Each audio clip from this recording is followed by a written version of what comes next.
Dale, rapaziada. Oi, mãe, essa é coragem, ó.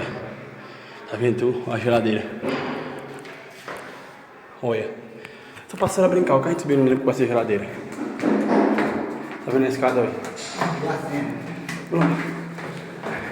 Ah, mostrar até a outra, olha.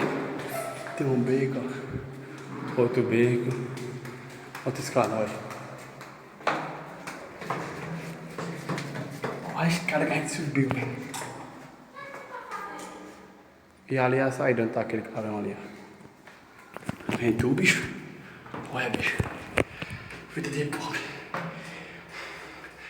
Eu tô trabalhando só pra sustentar meus filhos, senão não tava trabalhando não, velho. Sem brincadeira.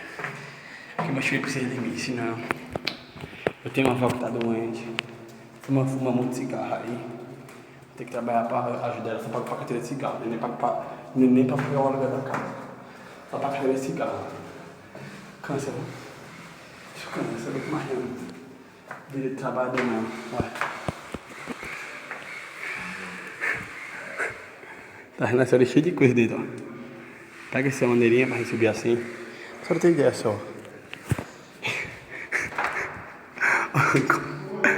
Agora. Galerinha, se vocês gostaram desse vídeo, deixe seu like, se inscreva no canal, ative o sininho de notificações para receber novos vídeos.